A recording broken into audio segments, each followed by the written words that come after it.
स्वागत है आपका हमारे चैनल POV डिटेक्टिव स्टोरीज में। हाँ भाई, ये वही चैनल है जिसका पुराना नाम अर्बन गबरू स्टोरीज था। हमने अपने चैनल का नाम चेंज कर दिया है। आज हम आपके लिए लेकर आए हैं शेरलॉक होम्स की एक और जासूसी मर्डर मिस्ट्री से भरी कहानी, जिसका नाम है खाली मकान का रहस्य। अगर आप हमारे चैनल पर नए हैं तो अपना एक सब्सक्राइब करके इस छोटे से चैनल को अपना प्यार दें। आप अपने ईयरफोन हेडफोन लगा लीजिए। चलते हैं हमारी कहानी की ओर। सन 1894 में वसंत का समय था, परंतु सारे लंदन की फैशन परस्त दुनिया माननीय रोनाल्ड एडेयर की असामान्य और विचित्र सी परिस्थितियों में हुई मौत से दुखी थी और इसमें पर्याप्त रुचि भी ले रही थी। पुलिस की छानबीन में इस अपराध के जो भी ब्यौरे सामने आए, जनता उनको पहले से ही जान चुकी थी। इसमें से बहुत कुछ दबाया भी जा चुका था, चूंकि अभियोजन का मुकदमा इतना मजबूत था कि सभी तथ्यों को सामने लाने की जरूरत ही नहीं पड़ी। अब केवल 10 सालों के बाद मैं उन खोई हुई कड़ियों को ला रहा हूं जिनसे मिलकर एक बेहतरीन श्रृंखला बनेगी। यह अपराध अपने आप में ही रोचक था, मगर मेरे लिए यह रोचकता उस अविश्वसनीय परिणाम की तुलना में कुछ भी नहीं थी। इस घटना चक्र ने मेरे साहसिक जीवन में मुझे एक गहरा धक्का और अचरज से भर दिया। अभी भी इतना समय बीत जाने के बाद जब से भर मैं इसके बारे में सोचता हूं तो मुझे प्रसन्नता, आश्चर्य और अविश्वास की एक बाढ़ सी नजर आती है, जिसमें मेरा मन डूब जाता है। मुझे लोगों को यह बताना है कि जिस अद्भुत व्यक्ति के कामों और विचारों को मैंने प्रस्तुत किया है, लोगों ने उनमें रुचि दिखाई है। वे मुझे इस बात के लिए दोषी नहीं ठहराएंगे कि मैंने उनको अपनी जानकारियों में हिस्सेदार नहीं बनाया, क्योंकि यह मेरा पहला कर्तव्य था और ऐसा करने के लिए मुझे होम्स ने स्वयं ही मना किया था। अभी पिछले महीने की 3 तारीख को ही उन्होंने मुझे इस बंधन से आजाद किया है। इस चीज की कल्पना की जा सकती है कि शेरलॉक होम्स के साथ मेरी अति घनिष्ठता ने अपराध के क्षेत्र में मेरी गहरी रुचि जगा दी थी। उनकी गैर मौजूदगी में लोगों के सामने आने वाली कई तरह की समस्याओं को ध्यानपूर्वक समझने में मैं कभी भी असफल नहीं हुआ। यहां तक कि कई बार अपने खुद के संतोष और उसके समाधान के लिए मैंने उन तरीकों का इस्तेमाल भी किया। हालांकि मैं सफलता से तटस्थ ही रहा, परंतु एडेयर की त्रासदी के अलावा उनमें से ऐसी कोई भी चीज नहीं थी जिसने मुझे प्रभावित किया। इनकी जांच के प्रमाण मुझे किसी ऐसे व्यक्ति या अनजाने व्यक्तियों के खिलाफ ले गए जिन्होंने जानबूझकर हत्या की थी। शेरलॉक होम्स की मौत से समाज को जो नुकसान हुआ था, उसे मैंने इतनी शिद्दत से महसूस किया जितना कि पहले कभी नहीं किया था। इस विचित्र से मामले में इस तरह के बिंदु थे जिनका मुझे यकीन था कि वे उन्हें खास तौर से लुभाते और वे पुलिस की सहायता भी कर रहे होते, या जहां तक भी मुमकिन है यूरोप के प्रथम प्रशिक्षित अपराध एजेंट के सजग दिमाग का पूर्वानुमान भी पाते। जब मैं सारे दिन घूम रहा था तब मेरे दिमाग में वह केस भी चक्कर काट रहा था, परंतु मुझे इसका कोई भी उचित समाधान नहीं मिला। कहानी की पुनरावृत्ति के जोखिम से बचने के लिए मैं इसके तथ्यों को संक्षेप में ही दोहराऊंगा, क्योंकि वे लोगों को जांच के परिणाम के रूप में पहले से ही पता है। माननीय रोनाल्ड एडेयर मैनूथ के अर्ल के दूसरे बेटे थे, जो कि उस समय ऑस्ट्रेलिया के उपनिवेशों में से किसी एक के गवर्नर थे। एडेयर की मां को ऑस्ट्रेलिया से वापस लौटना पड़ा क्योंकि उन्हें मोतियाबिंद का ऑपरेशन कराना था। वे अपने बेटे रोनाल्ड और बेटी हिल्डा के साथ 427 पार्क लेन में ही रहती थीं। ये युवा समाज के संभ्रांत लोगों के बीच उठते बैठते थे और इनकी न तो किसी के साथ दुश्मनी थी और न ही इनमें कोई खास गंदी आदतें थीं। इनकी सगाई क्रस्टेयर्स की मिस एडिथ वुडले के साथ हुई थी, मगर कुछ ही महीने पहले उनके आपसी समझौते से यह सगाई टूट गई। इस घटना ने अपने पीछे किसी तरह के भावनात्मक चिन्ह भी नहीं छोड़े थे। चूंकि इनकी आदतें और स्वभाव भावुकता विहीन थीं, इसीलिए इनका बचा हुआ जीवन संकीर्ण और रूढ़िगत सामाजिकता में ही गुजरता था। ऐसा होने पर भी इस अभिजात वर्गीय आराम से जिंदगी जीने वाले व्यक्ति की विचित्र और आकस्मिक मौत 30 मार्च 1894 को रात 10 और 11:20 के बीच हो गई। रोनाल्ड एडेयर को ताश खेलने का शौक था, पर वह ऐसे दांव नहीं लगाता था जिससे उसे नुकसान हो। वह बाल्डविन, कैवेंडिश और बैगडेल ताश क्लबों का सदस्य था। यह पता चला था कि अपनी मौत वाले दिन खाना खाने के बाद उसने अंतिम वाले क्लब में ताश भी खेला था। वहीं पर उसने दोपहर में भी ताश खेला था। इसके गवाह वही लोग थे जिन्होंने उसके साथ ताश खेले, जैसे मिस्टर मरे, सर जॉन हार्डी और कर्नल मोरान। इन्होंने बताया कि खेल बराबरी पर ही छूटा था। एडेयर अधिक नहीं, शायद 5 ही पाउंड हारे थे। उसकी तकदीर ने उसका साथ दिया और इतने नुकसान से उस पर कोई फर्क नहीं पड़ने वाला था। वह करीब करीब हर रोज किसी एक या दूसरे क्लब में ताश जरूर खेलता था और अक्सर जीत कर ही उठता था। सबूतों से यह भी जानकारी मिली थी कि कर्नल मोरान का पार्टनर बनकर उसने कुछ ही हफ्ते पहले एक ही बैठक में 420 पाउंड गॉडफ्रे मिलनर और लॉर्ड वालमोर से जीते थे। उसकी मौत के बाद की छानबीन से उसका इतना ही इतिहास पता चला। जिस दिन यह हत्या हुई उस दिन वह क्लब से रात को 10 बजे ही लौट आया था। उसकी मां और बहन उस शाम किसी संबंधी के घर गई हुई थीं। वहां मौजूद नौकरानी ने बताया कि उसने एडेयर को दूसरी मंजिल पर सामने वाले कमरे में घुसते हुए देखा, जिसको सामान्यतया वह अपने बैठक कक्ष के रूप में ही इस्तेमाल करता था। उस नौकरानी ने आतिशदान के जलाए जाने की आवाज भी सुनी और धुआं होने पर उसने खिड़की खोल दी। 11:20 तक, जब तक कि मैडम मैनूथ और उनकी बेटी वापस नहीं आ गईं, उसने कोई भी आवाज नहीं सुनी थी। शुभ रात्रि कहने की चाहत से उसने उनके बेटे के कमरे में घुसने की कोशिश की, पर कमरे का दरवाजा भीतर से बंद था और उसके आवाज देने और थपथपाने पर भी भीतर से कोई जवाब नहीं आया। दूसरों की सहायता लेकर दरवाजा जबरदस्ती खोला गया। वह बेचारा युवक टेबल के पास पड़ा हुआ था। चिथड़े उड़ गए थे, परंतु कमरे में किसी तरह का हथियार नहीं मिला। टेबल पर 10 पाउंड और 17 पाउंड के सोने व चांदी की कीमत वाले बैंक नोट पड़े हुए थे और यह सारा धन छोटी छोटी गड्डियों में था। वहां कागज पर भी कुछ अंक लिखे थे और उनके सामने उसके क्लब के कुछ मित्रों के नाम भी थे। इन सब से यह अनुमान लगाया जा सकता था कि अपनी मौत से पहले वह ताश के खेल में हुई अपनी हार या जीत का हिसाब लगा रहा था। परिस्थितियों को देखने के बाद यह मामला कुछ अधिक ही जटिल लगता था। सबसे पहले तो इस बात का कोई कारण नहीं मिला कि इस युवक ने कमरा अंदर से बंद क्यों कर रखा था। यह भी मुमकिन था कि शायद हत्यारे ने ही ऐसा किया हो और फिर खिड़की से भाग गया हो। कूदने के लिए यह ऊंचाई करीब 20 फीट की थी और नीचे केसर की क्यारियों के मसले जाने तथा घर से सड़क तक की घास की पतली पट्टी पर भी कोई चिन्ह नहीं थे। इसका मतलब यह था कि इस युवक ने खुद ही दरवाजा भीतर से बंद किया था। मगर उसकी मौत कैसे हुई? बिना कोई निशान छोड़े कोई भी खिड़की तक नहीं पहुंच सकता था। मान लें किसी आदमी ने खिड़की से गोली चलाई, तब वह गोली असाधारण ढंग से चली होगी, तभी इसने इतनी घातक चोट की। हालांकि पार्क लेन एक बहुत ही चहल पहल वाली जगह है और इस मकान से 100 गज की ही दूरी पर घोड़ा गाड़ी का एक स्टैंड भी है। किसी ने भी गोली चलने की आवाज नहीं सुनी। फिर भी एक आदमी तो मरा ही था और रिवॉल्वर से एक गोली भी निकली थी। यह गोली इतनी नुकीली और घातक थी कि इससे कोई भी तुरंत ही मर सकता था।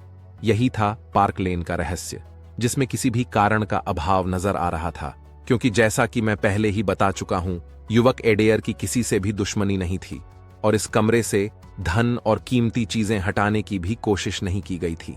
सारे दिन मैं इन्हीं तथ्यों को अपने दिमाग में उलटता पलटता रहा और किसी ऐसे विचार पर पहुंचने का प्रयास करता रहा जो कि उन्हें आपस में मिला सके।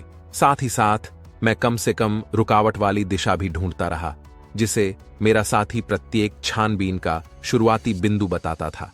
मैं यह मानता हूं कि मैंने इस मामले में बहुत ही कम प्रगति की है। शाम को 6 बजे मैं टहलता हुआ पार्क लेन के आखिर में ओएंक्सफोर्ड स्ट्रीट तक आ पहुंचा। वहीं फुटपाथ पर कुछ निठल्ले लोग खड़े थे और मुझे वह मकान दिखाकर उस खिड़की की ओर इशारा कर रहे थे। यह वही मकान था जिसे मैं देखने पहले भी आ चुका था। एक लंबा पतला सा आदमी जिसने रंगीन चश्मा लगा रखा था। मेरे अनुमान से वह सादे कपड़ों में कोई जासूस ही था और अपनी ही कोई कहानी सुना रहा था। वह जो कुछ भी कह रहा था, वहां खड़ी भीड़ उसे सुन रही थी। मैंने उसके पास पहुंचकर उसे सुना, पर उसका आकलन मुझे बिल्कुल बेहुदा लगा।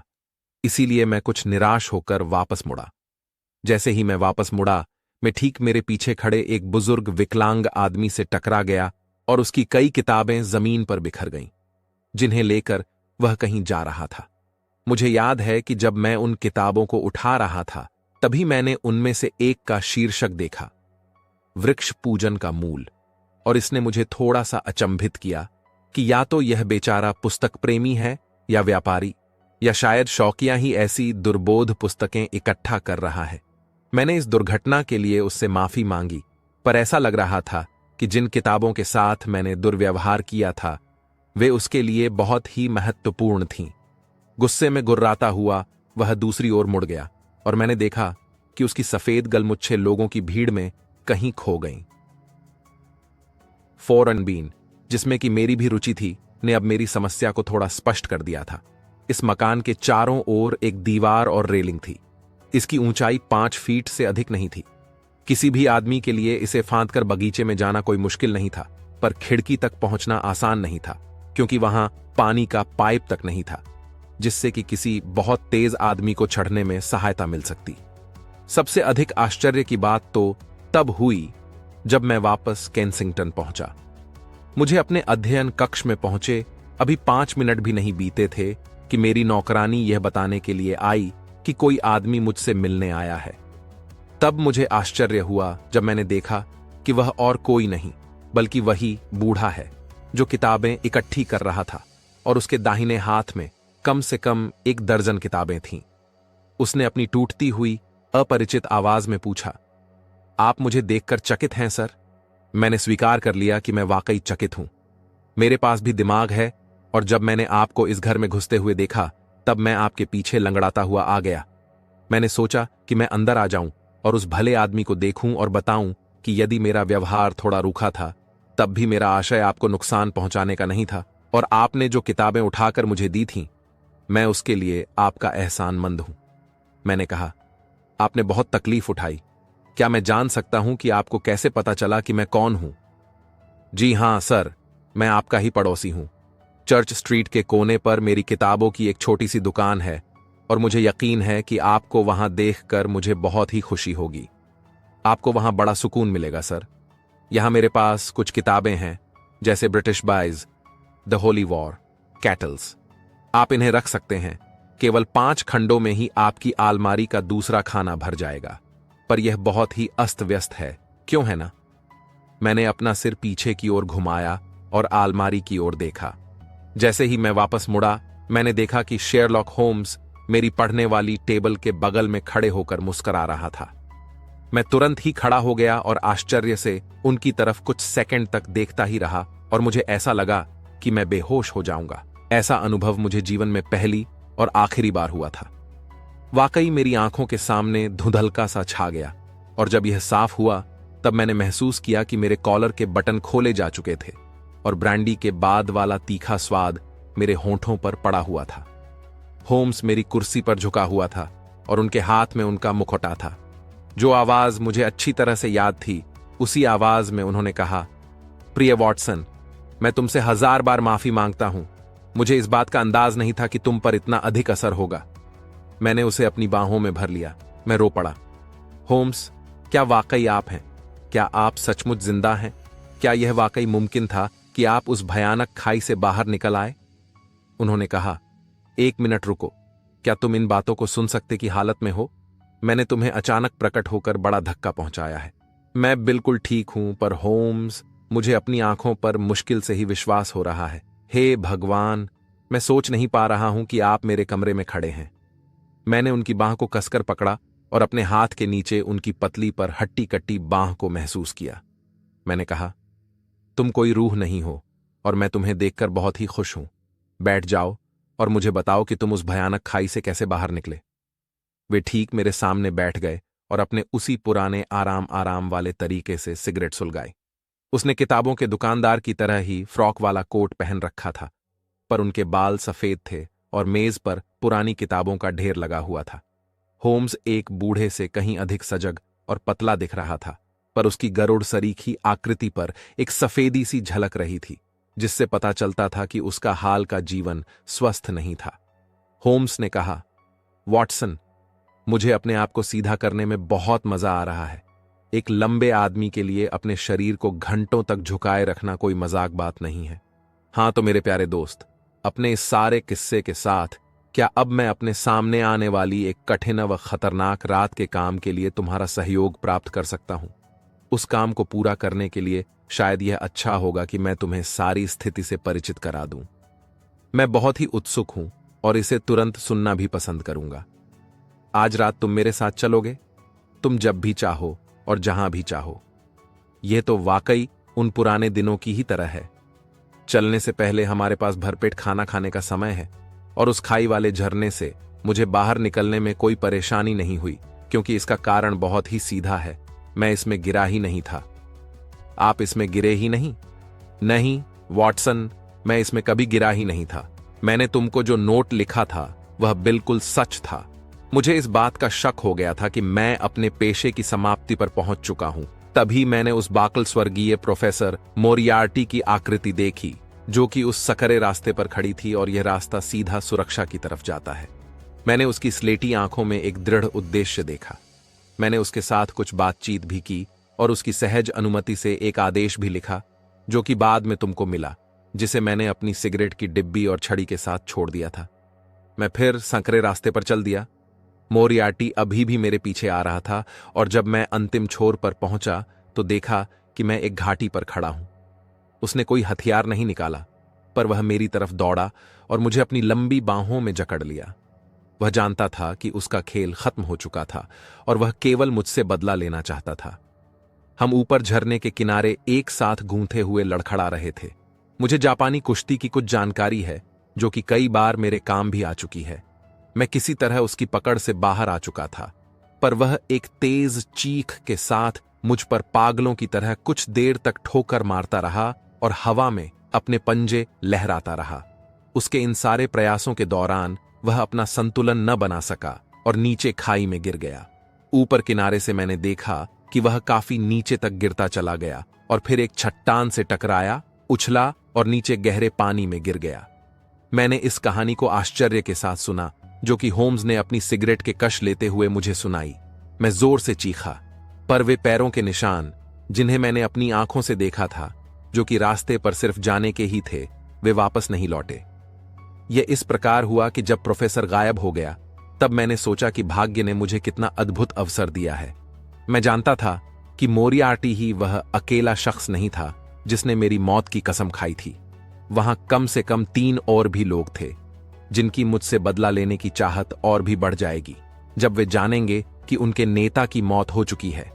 वे सब बहुत ही खतरनाक आदमी हैं।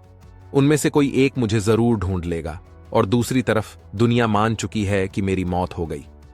इस तरह वे निश्चिंत हो जाएंगे। वे लोग खुद ही सामने आ जाएंगे और कभी न कभी मैं उन्हें नष्ट कर दूंगा।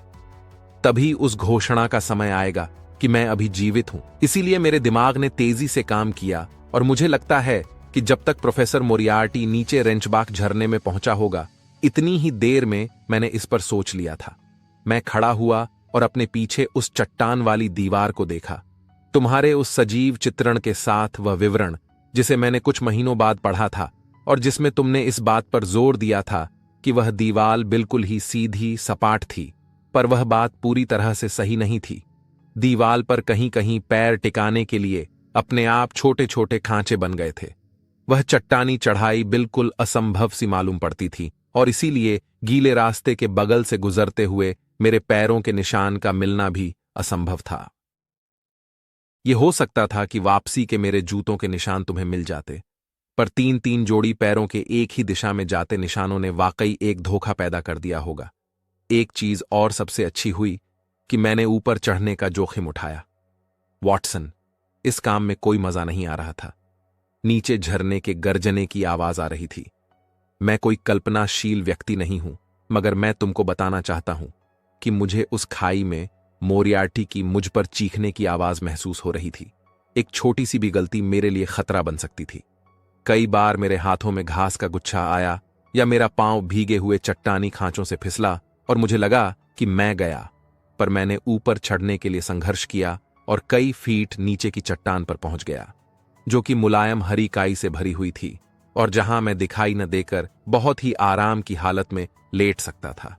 मैं वहीं लेटा हुआ था जहां प्रिय वॉटसन, तुम और तुम्हारे सहयोगी बहुत ही दयनीय तरीके से मेरी मौत की स्थितियों की छानबीन कर रहे थे। अंत में जब तुम सभी ने अपनी कभी न बदलने वाली गलत धारणा को बना लिया और तुम वापस होटल चले आए, तब भी मैं वहीं अकेला पड़ा रहा। मैंने सोचा कि मैं अपने रोमांचकारी कारनामों की समाप्ति पर पहुंच चुका हूं, परंतु एक बिना उम्मीद वाली घटना ने मुझे दिखाया कि अभी भी मेरे लिए कुछ आश्चर्यजनक चीजें बची हुई हैं। तभी एक बड़ी सी चट्टान ऊपर से गिरी, मेरे पीछे जोर की आवाज करते हुए रास्ते पर टकराई और फिर उछलकर झरने में गिर गई। 1 मिनट के लिए तो मुझे लगा कि यह एक दुर्घटना थी, पर अगले ही पल मुझे अंधेरे आसमान की तरफ एक आदमी का सिर दिखाई पड़ा और फिर एक दूसरा पत्थर वहीं पर गिरा जहां मैं लेटा हुआ था। इस पत्थर से मेरे सिर की दूरी सिर्फ 1 फीट की ही थी। इसका मतलब बिल्कुल साफ था, मोरियार्टी अकेला नहीं था, इसका पूरा गिरोह था। और यहां तक कि एक झलक ने ही मुझे दिखा दिया कि इस आदमी का गिरोह कितना खतरनाक है। जब प्रोफेसर मुझ पर आक्रमण कर रहा था तो उसकी सुरक्षा के लिए उसके साथ एक गार्ड भी था। बहुत दूर से वह मुझे दिख नहीं रहा था, पर वह अपने साथी की मौत और मेरे बचे रहने का भी गवाह था। उसने थोड़ा इंतजार किया और फिर ऊपर चट्टान का चक्कर लगाने की भी कोशिश की, जो कि उसका साथी नहीं कर सका था। वॉटसन, मैंने इस बारे में बहुत देर तक नहीं सोचा। फिर मैंने ऊपर पहाड़ी पर उस कठोर चेहरे वाले को देखा। मैं समझ गया कि वह दूसरा पत्थर उठाने ही वाला था। मैं रास्ते पर रेंगता हुआ आगे बढ़ा। मुझे ऐसा नहीं लगा कि मैं यह कठिन काम होशो हवास में कर रहा था। मेरे लिए उठ पाना काफी कठिन था, पर मेरे पास खतरे की बात सोचने का भी वक्त नहीं था कि तभी एक दूसरा पत्थर मेरे पीछे गिरा और मैं उस खांचे को पकड़ किनारे की तरफ हाथों के बल लटक गया। आधी दूरी तक मैं फिसलता रहा, पर ईश्वर की कृपा से मैं रास्ते पर आ गया। मेरे शरीर से खून बह रहा था और मेरे कपड़े भी फट गए थे। मैं पहाड़ में करीब 10 मील तक अंधेरे में भागता रहा और 1 हफ्ते के बाद मैं इस विश्वास के साथ फ्लोरेंस पहुंचा कि दुनिया में अब कोई भी यह नहीं जान पाएगा कि मेरे साथ क्या हुआ था। मुझे केवल अपने भाई माइक्राफ्ट पर ही भरोसा था। प्रिय वॉटसन, तुम मुझे माफ कर दो, परंतु यह इतना जरूरी था कि इस बात का दुनिया को पता चल जाए कि मैं मर गया हूं। यह बात बिल्कुल ही तय थी कि यदि तुम यह न सोचते कि मेरी मौत की बात सच है, तब तुमने इतने यकीन से मेरी मौत के बारे में उस दुखद अंत को न लिखा होता। पिछले 3 सालों में तुमको लिखने के लिए मैं हमेशा डरता था कि तुम मुझसे अपने लगाव की वजह से कुछ असावधानी न कर बैठो, जिससे मेरी यह गोपनीयता भंग हो जाए। इसीलिए मैं आज शाम को भी तुमसे मिलकर वापस चला गया, जबकि तुमने मेरी किताबें गिरा दी थीं। मैं उस समय भी खतरे में था और तुम्हारी थोड़ी सी भी जिज्ञासा और भावना मेरी पहचान पर लोगों का ध्यान खींच लेती, जिसका बहुत ही दुखद और न सुधरने वाला परिणाम सामने आता। जहां तक माइक्राफ्ट का सवाल है, मुझे उसे इसलिए बताना पड़ा कि जब भी मुझे जरूरत हो तो मैं उससे धन ले सकूं। लंदन के हालात इस समय ठीक नहीं हैं और मोरियार्टी गिरोह के 2 बहुत ही खतरनाक आदमी जेल जाने से अभी बचे हुए हैं। मुझसे बदला लेने वाले मेरे 2 दुश्मन भी आजाद हैं। मैं 2 सालों तक तिब्बत में घूमता रहा और ल्हासा में आनंद लेते हुए मैंने कुछ दिन प्रमुख लामा के साथ भी बिताए। तुमने नॉर्वे के सिगरसन की असाधारण खोजों के बारे में पढ़ा, पर मुझे पक्का यकीन है कि तुमने अपने साथी की शायद ही कोई खबर पढ़ी होगी। इसके बाद मैं पर्शिया से होकर मक्का पहुंचा और थोड़ा ही पर रोचक समय खलीफा के साथ खायम में गुजारा, जिसका परिणाम यह हुआ कि मैंने विदेश कार्यालय में भी बात कर ली। फ्रांस के लिए वापस आते समय मैंने कुछ महीने कोलतार निकासी के अनुसंधान में भी बिताए और जिसका संचालन मैंने दक्षिण फ्रांस के माउंट पेलियर की एक प्रयोगशाला में भी किया था। अपने खुद के संतोष और यह जानकर कि मेरा एक दुश्मन लंदन में है, मैं वापस जाने ही वाला था कि तभी पार्क लेन के इस खास रहस्य की खबर ने मुझे जल्दबाजी के लिए मजबूर कर दिया। इस खबर ने अपनी खासियत से मुझे लुभाया ही नहीं, बल्कि इसने मुझे कुछ खास निजी अवसरों के लिए भी आमंत्रित किया। मैं तुरंत ही लंदन आ गया और बैकर स्ट्रीट में मैंने अपने लोगों से संपर्क किया, जिसमें मिसेस हडसन पर तो दौरा ही पड़ गया। माइक्राफ्ट ने मेरा कमरा और मेरे कागज बिल्कुल उसी हालत में रखे थे जैसे कि वे पहले रखे जाते थे। प्रिय वॉटसन, देखो, आज ठीक 2 बजे मैं अपने उसी पुरानी कुर्सी पर बैठा हूं और केवल यही चाहता हूं कि मैं अपने पुराने साथी वॉटसन को दूसरी कुर्सी पर बैठा देखूं, जिसकी वह अक्सर शोभा बढ़ाता है। यही वह अद्भुत विवेचना थी जिसे मैंने अप्रैल की उस शाम को सुना था। यदि यह विवेचना उस लंबे अलग तरह के शरीर, सजग व जिज्ञासु शक्ल वाले व्यक्ति के द्वारा नहीं सुनाई जाती, जिसे मैंने सोचा भी नहीं था कि मैं फिर से देखूंगा, तब यह एक ऐसी विवेचना होती जो कि मेरे लिए बिल्कुल ही अविश्वसनीय होती। होम्स के व्यवहार से यह मालूम पड़ता था कि उसने मेरी पीड़ा को समझ लिया था और उसकी करुणा शब्दों से अधिक उनके व्यवहार में झलक रही थी। होम्स ने कहा, वॉटसन, काम ही दुख की सबसे बड़ी औषधि है और आज की रात हम दोनों के पास एक छोटा सा काम है, जिसे यदि हम सफलता के परिणाम तक पहुंचा देते हैं, तब यह कार्य हमारे जीवन को पृथ्वी पर पूरी तरह चरितार्थ कर देगा। मैं कुछ समझ नहीं सका और मैंने उससे खुलकर बताने के लिए कहा। होम्स ने कहा, तुम सुबह से पहले काफी कुछ देख और सुन पाओगे। हमारे पास बातचीत करने के लिए अतीत के 3 साल हैं। 9:30 बजने दो, तभी हम खाली मकान के रहस्य पर बातें शुरू करेंगे। जब मैंने खुद को घोड़ा गाड़ी में उसके पीछे बैठा हुआ पाया, मेरी रिवॉल्वर जेब में थी और दिल में उत्साह भरा हुआ था, तब यह समय वाकई उन पुराने दिनों की तरह ही लग रहा था। होम्स बिल्कुल शांत और स्थिर बैठे हुए थे। जैसे ही सड़क पर लगे खंभों की रोशनी उनके गंभीर चेहरे पर पड़ी, तभी मैंने देखा कि विचार में डूबे होने की वजह से उनकी भौहें सिकुड़ गई हैं और उनके पतले होंठ भिंचे हुए हैं। मैं यह तो नहीं जानता था कि लंदन में अपराधियों के घने जंगल में हम किस जंगली जानवर का शिकार करने वाले हैं, पर मुझे अपने शिकारी की स्थिति से इस बात का पक्का यकीन था कि मामला काफी गंभीर है। उनकी अर्थपूर्ण मुस्कुराहट कभी कभी उनके चेहरे पर हमारी खोज के लिए एक अच्छे शकुन की तरह दिखती थी। मैंने सोचा कि हम बेकर स्ट्रीट जा रहे हैं, पर होम्स ने घोड़ागाड़ी कैवेंडिश स्क्वायर के कोने पर ही रोक दी। मैंने देखा कि जैसे ही वे उतरे, उन्होंने अपने दाहिने व बाईं ओर एक खोजी निगाह डाली और फिर पास की गलियों की तरफ भी देखा। उन्होंने यह जानने के लिए थोड़ी कोशिश भी की कि कोई उनका पीछा तो नहीं कर रहा है। हमारा रास्ता एकदम सुनसान था। लंदन के छोटे छोटे रास्तों के बारे में होम्स की जानकारी अद्भुत थी और ऐसे मौके पर तो वे छोटे छोटे घुड़सालों और अस्तबलों के जाल के बीच से होकर गुजर जाते थे, जिनकी मौजूदगी के बारे में मुझे कुछ भी पता नहीं था। हम अब एक पतली सी सड़क पर आ गए, जहां किनारे पुराने और बदरंग से घर कतार में बने हुए थे। ये रास्ता हमें मैनचेस्टर स्ट्रीट और फिर ब्लैंडफोर्ड स्ट्रीट की तरफ ले जाता था। यहीं पर वे एक संकरे से रास्ते की तरफ मुड़े और हम खुले मैदान से होकर एक लकड़ी के मकान के भीतर पहुंचे। यहां पहुंचकर उन्होंने चाबी से उस मकान के पीछे का दरवाजा खोला। हम मकान के भीतर साथ साथ ही घुसे और घुसते ही होम्स ने दरवाजा बंद कर दिया। यहां बहुत अंधेरा था, पर मुझे ऐसा लग रहा था कि यह मकान बिल्कुल ही खाली था। नंगे फर्श पर हमारे जूतों से चलने की आवाज आ रही थी और हमारे फैले हाथों ने तभी दीवार को छुआ जिस पर कागज के फीते लटके हुए थे। होम्स की पतली और ठंडी उंगलियों ने मेरी कलाई को जकड़ रखा था। वह मुझे एक बड़े से हॉल की तरफ ले गया, जहां दरवाजे के ऊपर रोशनदान से आती धुंधली रोशनी दिखाई पड़ रही थी। ठीक यहीं पर होम्स अचानक दाहिनी तरफ मुड़ा और हम एक बड़े चौकोर कमरे में आ गए, जिसके कोनों में काफी अंधेरा था, पर दूर सड़क से आती धुंधली रोशनी बीच में पड़ रही थी। खिड़कियों पर मोटी धूल जमी हुई थी और वहां लैंप भी नहीं था। हम आपस में एक दूसरे को उंगलियों के सहारे ही पहचान सकते थे। मेरे साथी ने अपना हाथ मेरे कंधे पर रखा और अपने होंठों को मेरे कान के पास ले आए और फुसफुसाते हुए बोले, क्या तुम्हें पता है कि हम कहाँ हैं? उस धुंधली खिड़की की तरफ घूरते हुए मैंने कहा, यह जगह पक्के तौर पर बेकर स्ट्रीट ही है। बिल्कुल ठीक, हम अपने पुराने क्वार्टर के ठीक सामने कैंडन हाउस में हैं। पर हम यहां क्यों हैं? क्योंकि यहां से बहुत ही अच्छा दृश्य दिखाई पड़ता है। प्रिय वॉटसन, थोड़ी सी तकलीफ उठाओ और इस खिड़की के पास आओ, पर इस बात का ध्यान रखो कि तुम बाहर न दिखाई पड़ो। अब अपने पुराने कमरे की तरफ देखो, बिल्कुल परियों की कहानी की तरह लगेगा।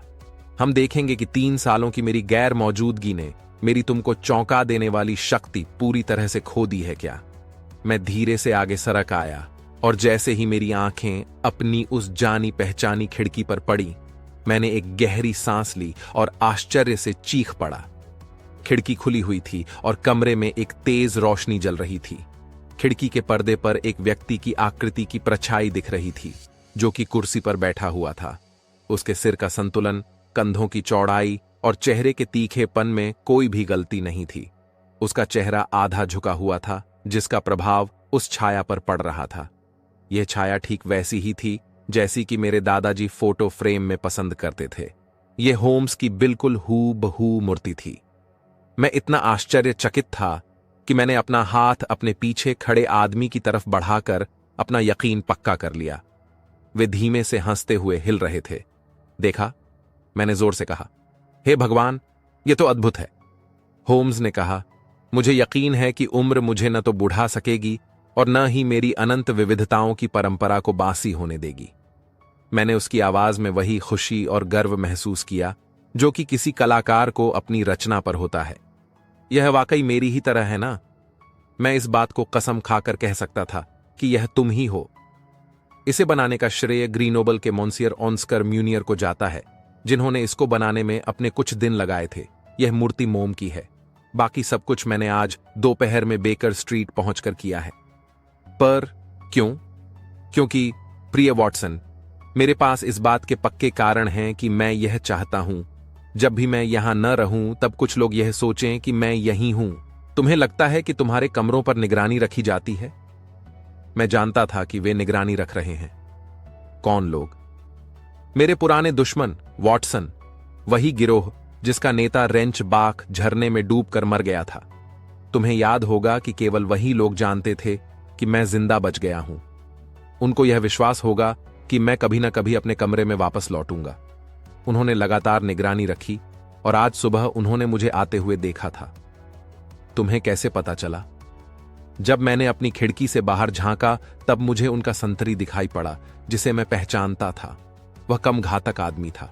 उसका नाम पार्कर है, उसका पेशा गला घोंटना है और इस काम को वह तार से बखूबी अंजाम देता है। मुझे उसकी कोई परवाह नहीं है। मुझे अधिक डर उस भयानक आदमी से है जो कि इसके पीछे है। वह आदमी मोरियार्टी का पक्का मित्र है और यह वही आदमी है जिसने ऊपर पहाड़ी से मुझ पर पत्थर बरसाए थे। यह आदमी लंदन का सबसे खतरनाक और चालाक अपराधी है। यही वह आदमी है जो कि आज की रात मेरे पीछे पड़ा है, वॉटसन। और यही वह आदमी है जो कि इस बात से अनजान है कि हम उसके पीछे हैं। मेरे साथी की योजनाएं अब धीरे धीरे खुद ही खुलती जा रही थीं। इसी सुविधाजनक एकांत जगह से देखने वाले देखे जा रहे थे और रास्ता चलने वालों पर ध्यान रखा जा रहा था। उधर से आती हुई एक पतली सी छाया हमें लुभा रही थी और हम इसके शिकारी थे। हम अंधेरे में चुपचाप खड़े थे और जल्दी जल्दी आती जाती आकृति जो कि हमारे सामने से कई बार गुजरी, उसे हम ध्यान से देख रहे थे।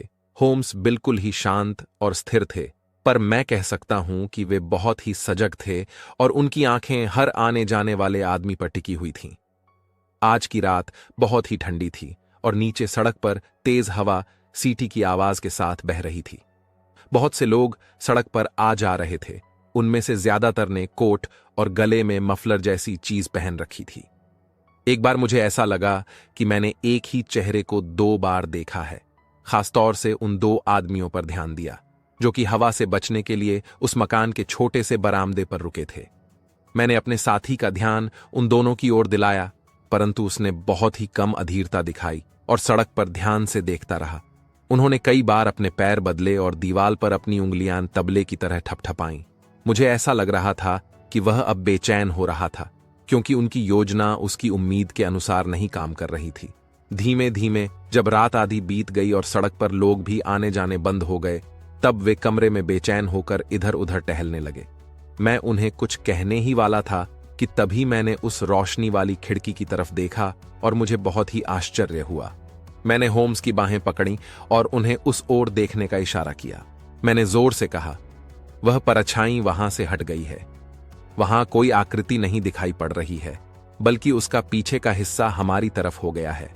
पिछले 3 साल वाकई उनके स्वभाव की कठोरता को कम नहीं कर पाए, या यह उनके खुद की तुलना में उनकी कम बुद्धिमानी वाली सक्रियता की ही अधीरता थी। होम्स बोले, वाकई इसे हटा लिया गया है। वॉटसन, मैं कितना बेवकूफ हूं कि मैंने एक मूर्ति खड़ी कर दी और सोचा कि यूरोप के इतने खूंखार अपराधी इससे धोखा खा जाएंगे।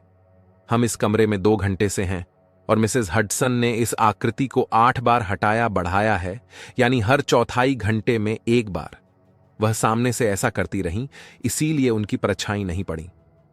होम्स ने एक ठंडी सांस खींची। अंधेरे कमरे की मध्यम रोशनी में मैंने उनका सिर झुका हुआ देखा और उनकी पूरी मुद्रा में एक दृढ़ सजगता थी। बाहर सड़क बिल्कुल सुनसान थी। वे दोनों आदमी शायद अभी भी उस मकान के छोटे से बरामदे में दुबके हुए थे, परंतु अब मैंने उनको नहीं देखा।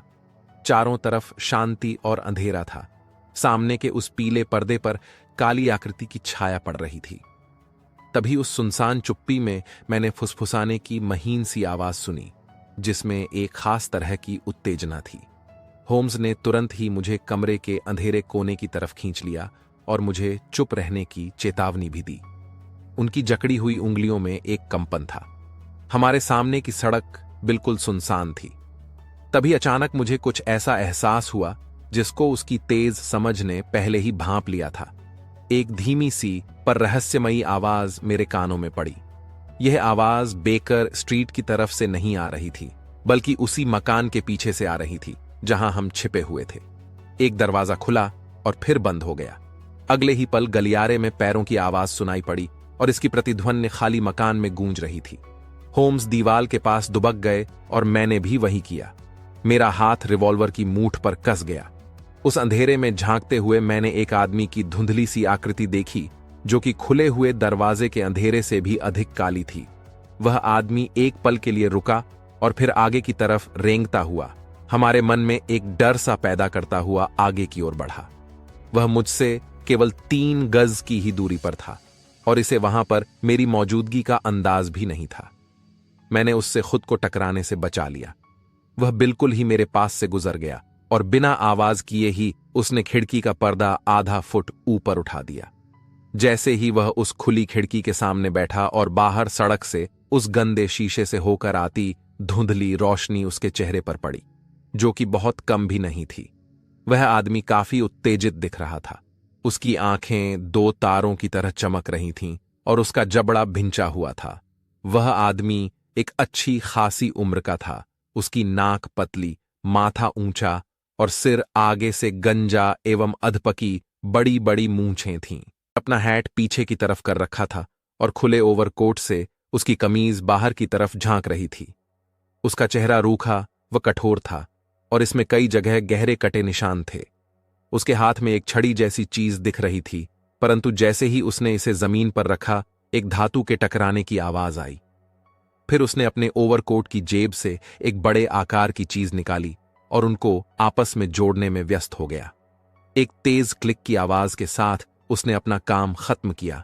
यह आवाज किसी स्प्रिंग या बोल्ट की अपनी जगह पर लगने जैसी थी।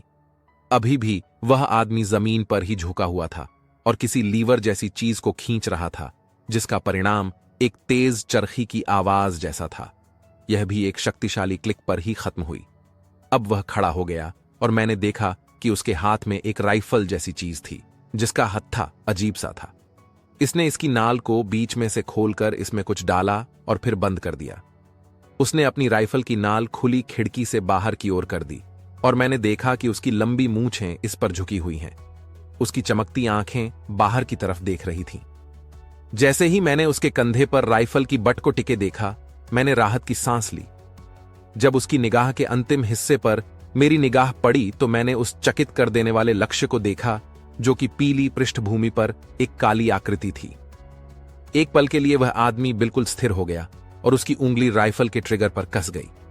तभी सनसनाती हुई तेज देर तक और अजीब सी आवाज के साथ चमकीला शीशा टूटने की आवाज आई। ठीक उसी समय होम्स उस आदमी की पीठ पर चीते की तरह झपटे और उसे चेहरे के बल जमीन पर गिरा दिया।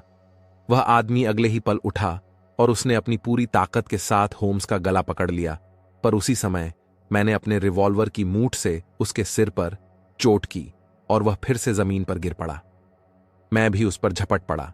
तभी मेरे साथी ने एक तेज सीटी बजाई, जिसे सुनते ही कुछ दौड़ते हुए कदमों की आवाज और सामने 2 वर्दीधारी पुलिस के जवान आते दिखे, जिनके पास सादे कपड़ों में एक जासूस भी था।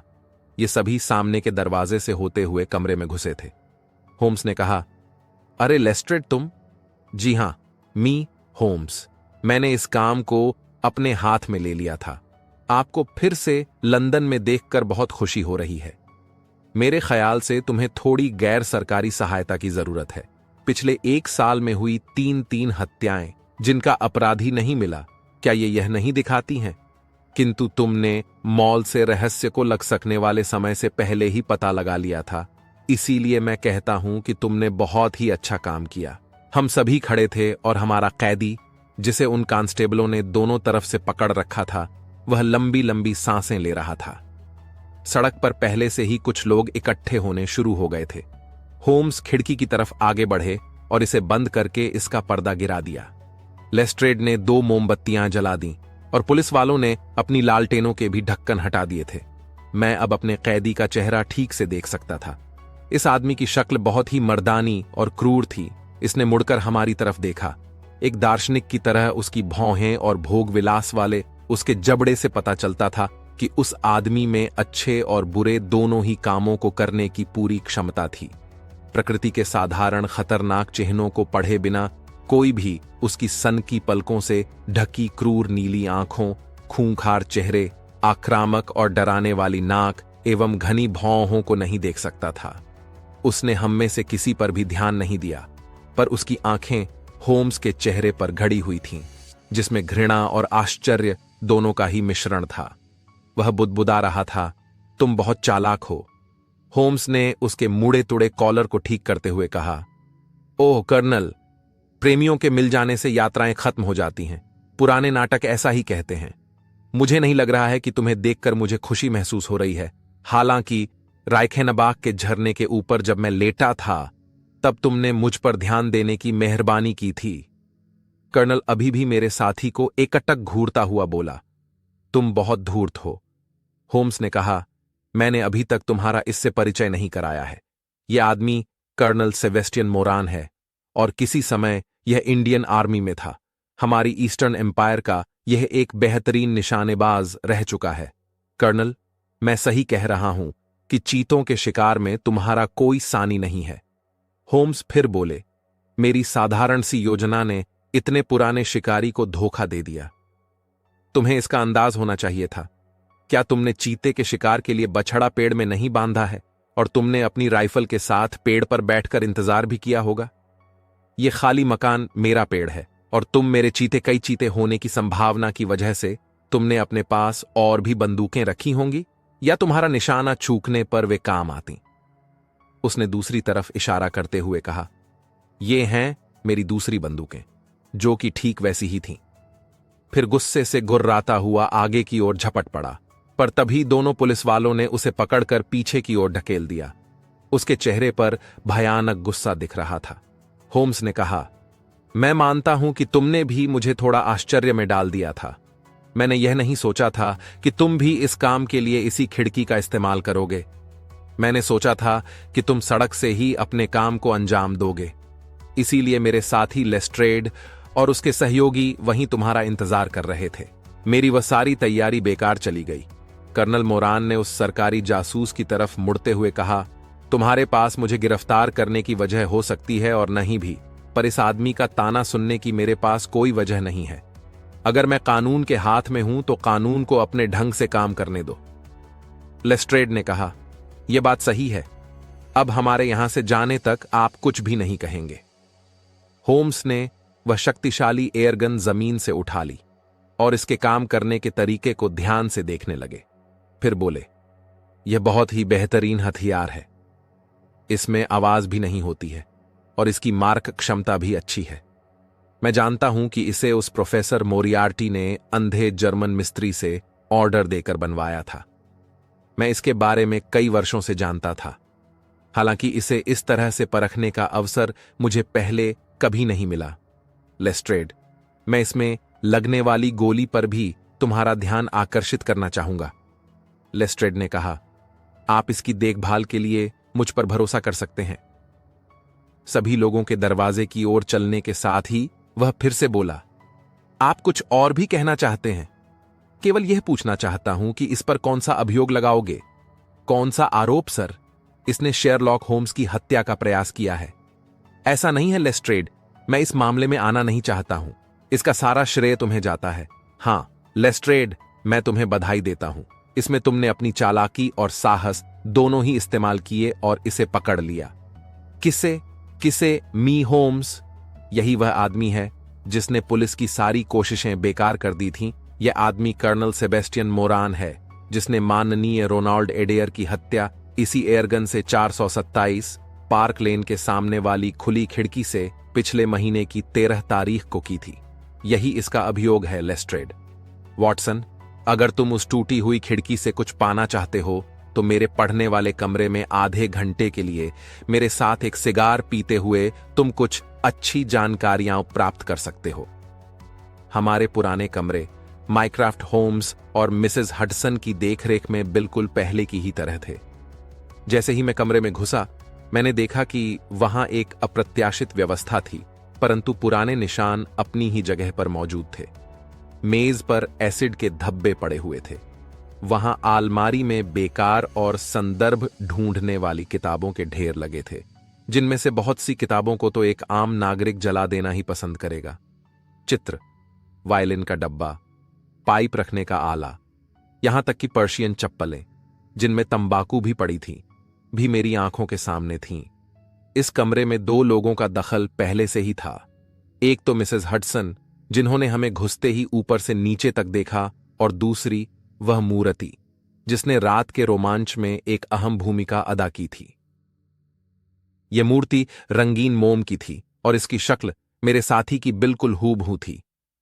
इसे एक छोटी सी टेबल पर रखा गया था और इस पर होम्स का एक गाउन भी पड़ा था, ताकि सड़क से इसे उनके होने का भ्रम पैदा किया जा सके। होम्स ने कहा, मिसेस हडसन, मुझे उम्मीद है कि आपने उन सभी सावधानियों पर एक नजर डाल ली होगी। सर, जैसा आपने बताया था, मैं अपने घुटनों के बल ही गई थी। बहुत बढ़िया, तुमने सारा काम बहुत ही अच्छे ढंग से किया था। क्या तुमने देखा कि वह गोली कहां गई? हां सर, पर मुझे डर है कि इसने आपकी खूबसूरत मूर्ति को तो बर्बाद कर दिया होगा, क्योंकि वह इसके सिर को छेदते हुए दीवाल से टकराकर गिर पड़ी। मैंने उसे कालीन से उठा लिया था, यह रही। होम्स ने इसे लेकर मुझे दे दिया और बोले, वॉटसन, तुम समझ ही रहे हो कि यह एक रिवॉल्वर की छोटी सी गोली है। कोई बहुत बुद्धिमान व्यक्ति ही होगा जो यह समझेगा कि यह गोली एयरगन से निकली है। ठीक है मिसेस हडसन, आपके सहयोग का मैं बहुत ही आभारी हूं। वॉटसन, चलो अब अपनी पुरानी जगह पर बैठते हैं, क्योंकि कई ऐसे विषय हैं जिन पर मैं तुमसे बात करना चाहता हूं। होम्स ने अपना फरवाला फ्रॉक कोट उतार दिया और उस पुतले से अपना वही पुराना ड्रेसिंग गाउन उठाकर पहन लिया। जब होम्स ने अपने पुतले का टूटा हुआ माथा देखा तो हंसते हुए बोला, पुराने शिकारी दिमाग ने न तो अपना संतुलन खोया है और न ही अपनी आंखों का पैनापन। मस्तिष्क को छेदती हुई सिर के पिछले भाग के ठीक बीच में इसने चोट पहुंचाई है। वह आदमी भारत का बेहतरीन शिकारी था और मुझे उम्मीद है कि लंदन में भी कुछ ही ऐसे बेहतर निशानेबाज होंगे। क्या तुमने इसका नाम सुना है? नहीं, मैंने नहीं सुना है। वह बहुत ही मशहूर है, पर जहां तक मुझे याद है तुमने प्रोफेसर जेम्स मोरियार्टी का भी नाम नहीं सुना होगा, जो कि इस शताब्दी का बहुत ही तेज दिमाग वाला व्यक्ति था। आलमारी से उठाकर जीवनियों की सूची मुझे दे दो। वे अपनी कुर्सी पर बैठकर हवा में सिगार के बादल उड़ाते हुए आराम से इसके पन्ने पलटते रहे। वे बोले, एम से मेरा संग्रह काफी अच्छा है। मोरियार्टी अपने आप में ही काफी विख्यात है, और यहां है जहरखुरान मोर्गन, और यह है बुरी स्मृति वाला मेरिड्यू और अब मैथ्यू, जिसने चारिंग क्रॉस के वेटिंग रूम में मेरा बायां कोने वाला दांत तोड़ दिया था। अब आया हमारा आज की रात वाला दोस्त। होम्स ने किताब मुझे दे दी और मैंने इसे जोर से पढ़ा। कर्नल मोरान सेबेस्टियन, बेरोजगार, पहले प्रथम बैंगलोर पाइनियर्स में था। पैदाइश लंदन, सन 1840। पुत्र सर अगस्टस मोरान, सीबॉट बी, पर्शिया के भूतपूर्व मिनिस्टर। शिक्षा ऑक्सफोर्ड और इटान। सेवाएं Jowaki campaign, Afghan campaign, Charasiab, Sherpur और काबुल। लेखक heavy game of the western Himalayas 1881। श्रीमंत्स इन द जंगल 1884। पता Conduit street, club the Anglo Indian, Tankerville, the bagatelle card club. इसके हाशिए पर होम्स ने लिखा था, लंदन का दूसरा बेहद खतरनाक आदमी। किताब को वापस सौंपते हुए मैंने कहा, यह आदमी एक सम्मानित सैनिक रहा है। होम्स ने जवाब दिया, यह सच है। एक हद तक इसने कई अच्छे काम किए हैं। यह बहुत ही साहसी आदमी रहा है। इसकी कहानी अभी भी भारत में सुनाई जाती है कि शेर के आधे खाए हुए घायल आदमी के पीछे कैसे यह नाले में रंग कर उतर गया था। वॉटसन, कुछ पेड़ ऐसे होते हैं जो एक खास ऊंचाई तक बढ़ते हैं और फिर उनमें अचानक कुछ विचित्रता सी विकसित हो जाती है। ये चीज तुम आदमियों में भी अक्सर ही देखोगे। मैंने इसे एक सिद्धांत के रूप में भी महसूस किया है कि व्यक्ति के विकास में उसके पूर्वजों का बड़ा हाथ होता है और उसके जीवन में अचानक अच्छे या बुरे मोड़ इसलिए आते हैं क्योंकि इन पर उसकी वंश परंपरा का प्रभाव पड़ता है। व्यक्ति के अपने परिवार का निचोड़ जैसा होता है, व्यक्ति वैसा ही बनता है। यह कल्पना भी हो सकती है। खैर, मैं इस बात पर जोर नहीं दे रहा हूं।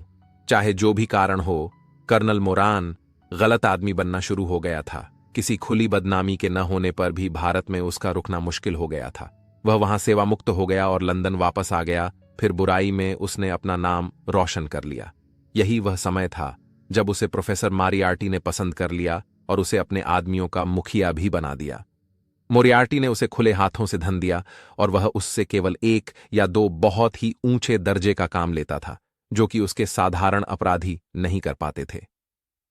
तुम्हें सन 1887 की वह घटना शायद याद हो जिसमें लाडेर की मिसेज स्टेवर्ड की हत्या हुई थी। नहीं, खैर, मुझे यकीन है कि इसमें भी मोरान का ही हाथ था, पर कुछ भी सिद्ध नहीं किया जा सका। कितनी चालाकी से कर्नल को छुपा दिया गया था, यहां तक कि जब मोरियार्टी का गिरोह तोड़ भी दिया गया था, तब भी हम उसे अपराधी सिद्ध नहीं कर पाए थे। तुम्हें शायद वह तारीख याद होगी जब तुमने कमरे में पूछा था कि एयरगन के डर से मुझे दरवाजों को कैसे बंद रखना चाहिए। इसमें कोई शक नहीं है कि इसे तुमने मेरी कल्पना ही समझा था। मैं अच्छी तरह से जानता था कि मैं क्या कर रहा हूं, क्योंकि मैं इस असाधारण गन के बारे में जानता था और मुझे यह भी पता था कि इसके पीछे दुनिया का एक बेहतरीन निशानेबाज है। जब हम स्विट्जरलैंड में थे, तब इसने मोरियार्टी के साथ हमारा पीछा किया था और यही वह आदमी था जिसने मुझे राइजेनबाख के कगार पर वे खतरनाक 5 मिनट दिए थे। तुम सोच सकते हो कि अपने फ्रांस के प्रवास के दौरान मैंने अखबार कितने ध्यान से पढ़ा ताकि मैं उससे बच सकूं।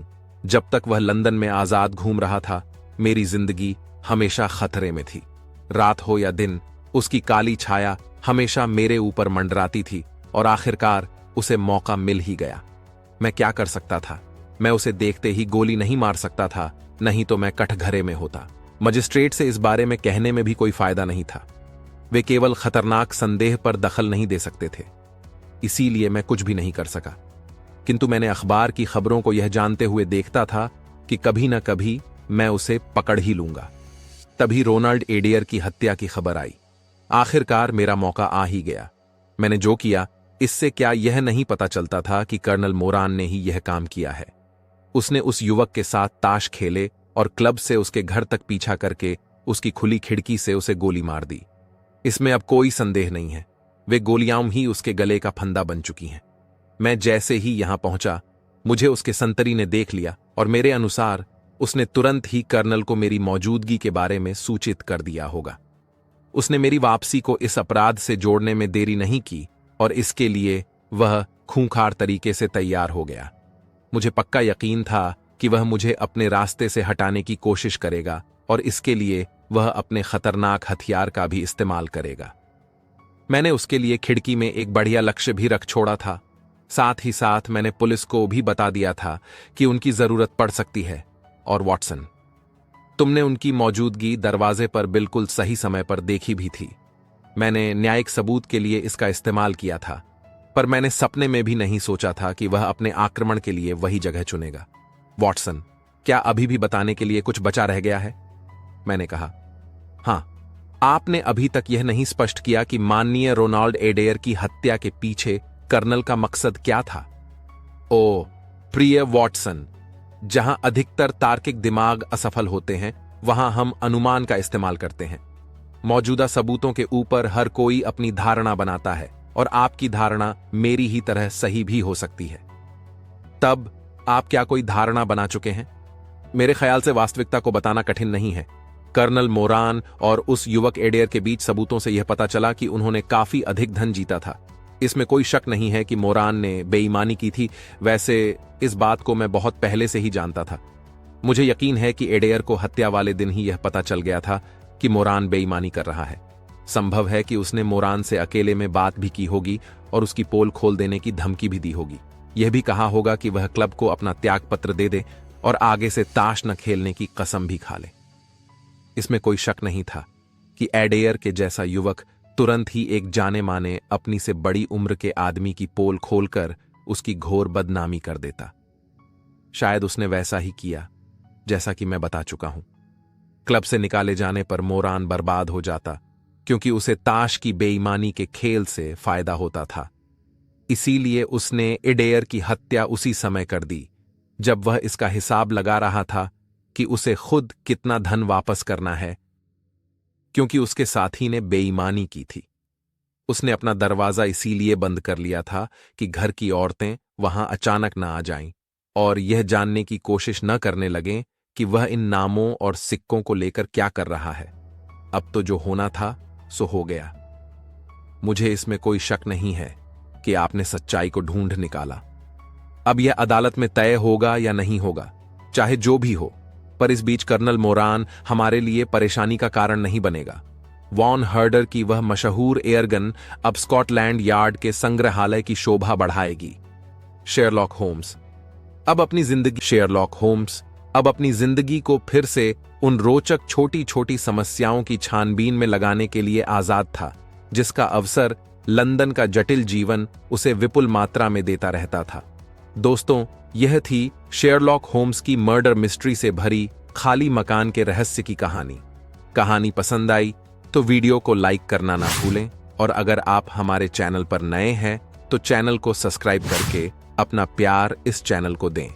मिलते हैं हमारी अगली कहानी में। जब तक आप अपना ख्याल रखें।